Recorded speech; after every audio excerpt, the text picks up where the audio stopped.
తెలంగాణలో కాంగ్రెస్ ప్రభుత్వం వచ్చినాక రాజకీయాల్లో శరవేగంగా మార్పులు జరుగుతున్నాయి.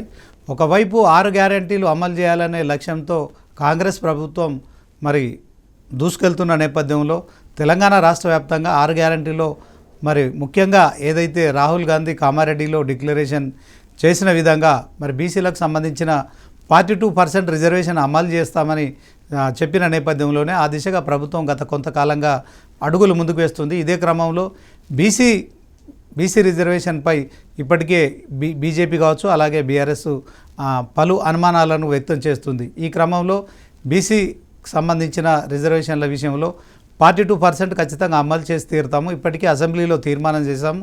మరి క్యాబినెట్ భేటీలో కూడా మొన్న ఈ మధ్య కాలంలో కూడా మరి రీసెంట్గా జరిగిన క్యాబినెట్ భేటీలో కూడా మరి బీసీకి సంబంధించిన 42% రిజర్వేషన్ అమలు చేసేందుకు తెలంగాణ క్యాబినెట్ కూడా ఆమోదం దొరికింది. ఈ నేపథ్యంలో బీసీల వాదం వెనుక ఒక వివాదం అయితే కొనసాగుతోంది. కొంతమంది నాయకులు చేస్తున్న ప్రకటనలు అయితే ఇందుకు మరి కొంత అగ్నికి ఆజ్యం పోసిన విధంగా కూడా బీసీల విషయంలో మరి వాళ్ళు ఓన్ చేసుకోవాలని చేస్తున్న ప్రయత్నాలు అయితే కొంత వికృత రూపం దాల్చుతున్న పరిస్థితి అయితే మనం స్పష్టంగా చూస్తున్నాం. ముఖ్యంగా ఎమ్మెల్సీ కవిత మరి ఏదైతే గత కొంతకాలంగా తెలంగాణ జాగృతి పేరుతో మరి ఆమె చేస్తున్న కార్యకలాపాలు బీసీలకు 42% మరి రిజర్వేషన్లు వర్తింపజేయాలని చెప్పి బీసీల నేతలందరినీ కూడా కలుస్తున్నారు.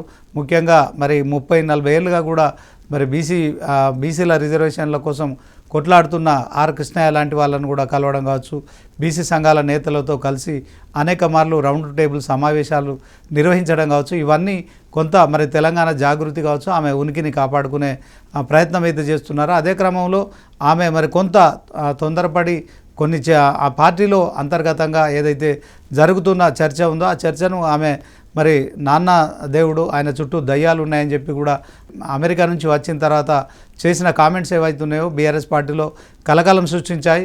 సో కవిత చేసిన కామెంట్స్ విషయంలో మరి కేసీఆర్ కూడా కొంత మౌనంగా ఉన్నారని స్పష్టంగా అవుతోంది. ఎందుకంటే మరి బీఆర్ఎస్ అంటేనే కేసీఆర్ అంటేనే బీఆర్ఎస్. ఇదే క్రమంలో మరి ఇటు కూతురు కావచ్చు, అటు ఆ కొడుకు కేటీఆర్ కావచ్చు, వీరిద్దరి మధ్య కొంత కేసీఆర్ అయితే మరి నలిగిపోతున్నట్టు స్పష్టమవుతోంది.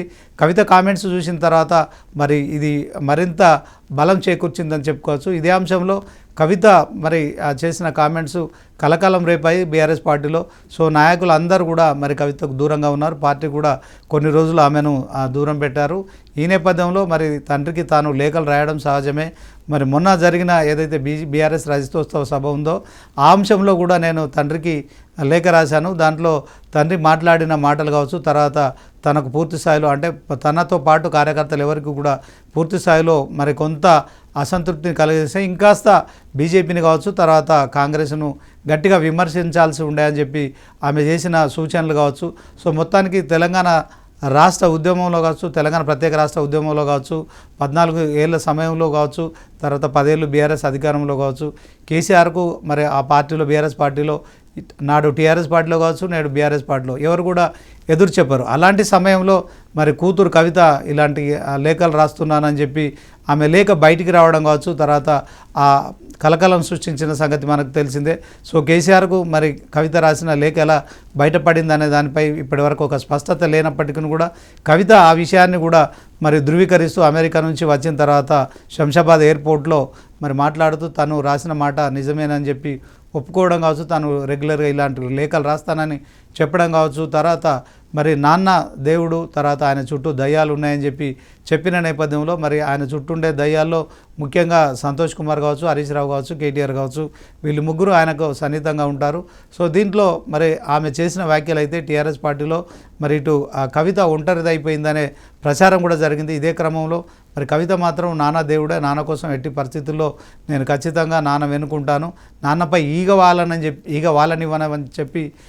వాళ్ళనివ్వనని చెప్పి చేసిన కామెంట్స్ కావచ్చు, తర్వాత బీఆర్ఎస్ పార్టీకి అనుబంధంగా తెలంగాణ జాగృతికి సంబంధించిన కార్యక్రమాలు చేస్తూ ఏదైతే తాను తొందరపాటుగా మాట్లాడిన మాటలు ఏవైతే ఉన్నాయో వాటిని కొంత కవర్ చేసుకునే కార్యక్రమంలో భాగంగా కూడా మరి ఆమె రేవంత్ సర్కార్పై కావచ్చు, బీఆర్ఎస్పై కావచ్చు మరి విమర్శలు చేస్తూ ఆ కార్యక్రమాలు పాల్గొంటున్న నేపథ్యంలో మొత్తానికి కేసీఆర్ ఇటు కొడుకు కేటీఆర్ కావచ్చు, అటు కూతురు కవిత విషయంలో మరి ఒక ఇంటి పోరుతో సతమతం అవుతున్న నేపథ్యంలో తాజాగా మరి తీర్మానం మల్లన్న లాంటి ఎమ్మెల్సీ తీన్మార్ మల్లన్న లాంటి వ్యక్తులు చేసిన కామెంట్స్ అయితే ఇప్పుడు ఆ పార్టీలో మరి కొంత కవితకు మద్దతు లభిస్తోంది. ఈ నేపథ్యంలోనే ఇప్పుడు తాజాగా కేసీఆర్ కూడా ఫామ్ హౌస్లో మరి కవిత విషయంలో ఏం నిర్ణయం తీసుకుందామని పార్టీ సీనియర్లతో చర్చించినట్టయితే స్పష్టమవుతోంది.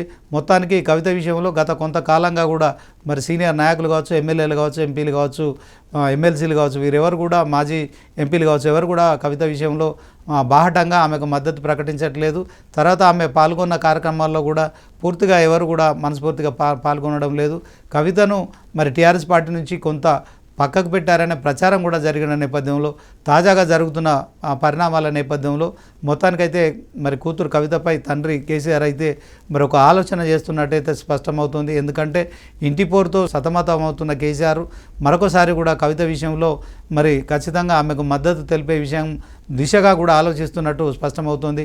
ఇప్పటికే తెలంగాణ మొట్టమొదటి స్పీకర్ మధుసూదనాచారి కూడా మరి ఏదైతే తీన్మార్ మల్లన్న చేసిన కామెంట్స్ను మరి ఆయన పూర్తి స్థాయిలో ఖండించారు. అదే క్రమంలో మరికొంతమంది బీఆర్ఎస్ నాయకులు కూడా తీన్మార్ మల్లన్న చేసిన మంచం పొత్తు లేదు, కంచం పొత్తు లేదు అని చెప్పిన వ్యాఖ్యలు అయితే తెలంగాణ సమాజంలో ఇప్పుడు కలకలం సృష్టిస్తున్నాయి. సో దీనిపై తీన్మార్ మల్లన్న కూడా వెనక్కి తగ్గకుండా మరి తెలంగాణలో వాడుక భాషలో చాలా సహజంగా వాడుకుంటాము, ఆ రకంగానే నేను కామెంట్ చేశానని వెనక్కి తగ్గకుండా కూడా మరొకసారి తాను ఎవ్రీడే మార్నింగ్ చేసే ఏదైతే తీన్మార్ మల్లన్న షో ఉంటుందో దాంట్లో కూడా మరొకసారి నీ తండ్రి గతంలో ఇలాగే మాట్లాడాడు, సో నీ తండ్రి మాట్లాడాడు కనుక నీ తండ్రి దగ్గరికి వెళ్ళి నువ్వు అడుగు, ఖచ్చితంగా మాట్లాడిన ఆ సందర్భాన్ని కూడా మరొకసారి కూడా తాను ఉదయం పూట చేసే ఏదైతే తీన్మార్ మల్లన్న షో ఉందో దాంట్లో కూడా మరొకసారి చేయడంతో పాటు మీడియా ముందు కూడా మరి దీంట్లో తెలంగాణ వాడుక భాషను మాట్లాడాను, ఇది పెద్ద తప్పుగా పరిగణించడానికి ఏం లేదు, ఇది గతంలో కేసీఆర్ మాట్లాడాడు, ఇప్పుడు మాట్లాడుతున్నానని చెప్పి కూడా పదే చేస్తున్న కామెంట్స్ అయితే ఇప్పుడు బీఆర్ఎస్ పార్టీలో కవితకు కొంత పాజిటివ్గా మారుతున్నట్టు స్పష్టమవుతుంది. ఎందుకంటే కన్న కూతురు ఇలాంటి వ్యవహారంలో ఇరుక్కున్నప్పుడు కన్న తండ్రిగా మరి ఆయన బయటికి తీసుకురావడం ఆయన బాధ్యత. సో దాంట్లో బీఆర్ఎస్ పార్టీ కూడా పూర్తి స్థాయిలో మద్దతు ప్రకటిస్తే తప్ప కవిత పూర్తి స్థాయిలో ఇలాంటి అంశాల నుంచి మరి ఇలాంటి వివాదాల నుంచి కావచ్చు, తర్వాత తీన్మార్ మల్లన్న లాంటి వ్యాఖ్యలు చేస్తున్న వారికి కూడా సరైన రీతిలో సరైన సమాధానం చెప్పాలి కనుక కవిత విషయంలో మరి కొంత పాజిటివ్గానే ఆలోచిస్తున్నట్టు సమాచారం. ఇప్పటికే కవితతో కేసీఆర్ కూడా ఫోన్లో మాట్లాడినట్టు సమాచారం. బీఆర్ఎస్ పార్టీ నీకు అండగా ఉంటుందని చెప్పినట్టు కూడా తెలుస్తుంది. ఇదే అంశంలో ఫామ్ హౌస్లో చర్చ జరుగుతోంది. కవిత విషయంలో ఏం చేద్దామని చెప్పి సీనియర్లతో మరి ఆయన సమావేశమైనట్టు సమాలోచనలు చేస్తున్నట్టు తెలుస్తుంది. దీంట్లో కేటీఆర్, హరీష్ రావుతో పాటు సీనియర్ మాజీ మంత్రులంతా కావచ్చు, ఎమ్మెల్యేలు కావచ్చు అంతా కూడా పాల్గొన్నట్టు తెలుస్తుంది. సో మొత్తానికి తీన్మార్ మల్లన్న ఇష్యూతో కవిత మరి కొంతకాలంగా బీఆర్ఎస్ పార్టీకి దూరంగా ఉన్నారు. ఇప్పుడు ఆమె మరొకసారి కూడా మరి బీఆర్ఎస్ పార్టీకి దూరంగా ఉన్నప్పటికీ కూడా కేసీఆర్ విషయంలో కావచ్చు, పార్టీ విషయంలో కావచ్చు, తన అన్న విషయంలో కూడా మొన్న ఏదైతే టెలిఫోన్ ట్యాపింగ్ ఇష్యూ కావచ్చు, తర్వాత మరికొన్ని అంశాల్లో ఫార్ములా ఈ కార్ రేస్ విషయంలో విచారణకు వెళ్తున్న క్రమంలో అన్నకు కూడా మరి తను మద్దతు తెలుపుతూ కూడా ఆమె ఎక్స్ వేదికగా కూడా పోస్టులు పెట్టారు. ఇదే అంశంలో సరే తను ఏదైతే మాట్లాడిందో నాన్న దగ్గర కొంత మరి నాన్నకు సమాచారం చేరనీయకుండా కొంతమంది అడ్డుకుంటున్నారు, వారిని దయ్యాలని మాట్లాడడం కావచ్చు, ఆ మాటల విషయంలో ఆమె పార్టీకి దూరం అవడం కావచ్చు, ఇప్పుడు తాజాగా బీఆర్ఎస్కు మద్దతుగా చేస్తున్న కార్యక్రమాలు తెలంగాణ జాగృతి అధ్యక్షురాలకైతే కొంత కలిసి వస్తున్నట్టు స్పష్టమవుతోంది. సో దీంట్లో తీన్మార్ మల్లన్న పదే కవిత విషయంలో మరి తన వ్యాఖ్యలను వెనుకకు తీసుకోకుండా కావచ్చు, క్షమాపణలు చెప్పకుండా కావచ్చు, తర్వాత ఒక మహిళ సాటి ఎమ్మెల్సీ అయిన మరి ఆమె విషయంలో తెలంగాణ సమాజం విషయంలో మేము ఇదంతా వాడుక భాషలో మాట్లాడుకుంటాం, ఇదంతా మాకు మామూలే అని చెప్పే అంశంలో మొత్తానికి తీన్మార్ మల్లన్న వెనక్కి తగ్గట్లేదు. అదే క్రమంలో తీన్మార్ మల్లన్న కావచ్చు, ఇక ముందు ఎవరైనా మాట్లాడినా కానీ బీఆర్ఎస్ పార్టీకి సంబంధించి మరి బీఆర్ఎస్ పార్టీ నాయకులు, నేతలంతా కూడా కవితకు మద్దతు తెలిపే విషయంలో మరి కేసీఆర్ మరొకసారి కూడా పునరాలోచించుతున్నట్టు స్పష్టమవుతోంది. ఇక కన్న కూతురు లిక్కర్ కేసులో కూడా మరి తిహార్ జైలుకు వెళ్ళి 5.5 నెలలు జైల్లో ఉన్నప్పటికీ కూడా మరి కన్న తండ్రిగా కన్న కూతురిపై ఆయన కొంత ప్రేమ చూపించారు. అదే క్రమంలో ఆమెను బెయిల్ కోసం కూడా తీవ్రంగా మరి ఆయన న్యాయవాదుల సలహాలు తీసుకోవడం కావచ్చు, బెయిల్ రావడం వరకు కూడా మరి ఆయన ఎంతో మరి ఆయన ఆలోచించారు. ఎట్ ద సేమ్ టైం ఆయన తిహార్ జైలు వరకు వెళ్ళి కవితను పరామర్శించకుండా అనేక పర్యాయాలు ఇటు హరీష్ రావు కావచ్చు, కేటీఆర్ వీళ్ళందరూ కూడా పరామర్శించి వచ్చారు. బీఆర్ఎస్ పార్టీ టోటల్గా ఆమెకు సంఘీభావం ప్రకటించింది. ఇప్పుడు కూడా మరొకసారి తీన్మార్ మల్లన్న లాంటి కామెంట్స్ వెలువడుతున్న నేపథ్యంలో ఇలాంటి కామెంట్స్ను మరి ఇటు కాంగ్రెస్ కావచ్చు, బీజేపీ, బీఆర్ఎస్ సభ్య సమాజం అంతా కూడా ఖచ్చితంగా తెలంగాణలోని మహిళలకు మరి గౌరవం ఇవ్వాలి తప్ప ఇట్లాంటి కామెంట్స్ చేయొద్దని చెప్పి కూడా ముక్త కంఠంతో ఖండిస్తున్న నేపథ్యంలో కవిత విషయంలో కేసీఆర్ ఒక పాజిటివ్ దృక్పథంతో ఖచ్చితంగా కవితకు మద్దతు తెలిపే విషయంలో కూడా మరి ఆయన ఆలోచన చేస్తున్నట్టయితే తెలుస్తుంది. మరి ఇక దీనికి సంబంధించిన ప్రకటన కూడా మరి కాసేపట్లో వెలువడుతుందని ప్రచారం జరుగుతోంది. సో దీంట్లో కేసీఆర్ బీఆర్ఎస్ పార్టీ శ్రేణులతో మరి ఆయన చర్చిస్తున్నారు. సో అందరి ఆమోదయోగ్యంతోనే మరి కవిత విషయంలో ఒక నిర్ణయానికి వచ్చే అవకాశం ఉందని తెలుస్తోంది. సో దీనికి మరి అందుకే మరి దీన్ని కవిత వర్సెస్ కేసీఆర్ @బీఆర్ఎస్ పార్టీ అనుకోవచ్చు, లేకుంటే బీఆర్ఎస్ పార్టీ వర్సెస్ కేసీఆర్ @కవిత అని కూడా అనుకోవచ్చు.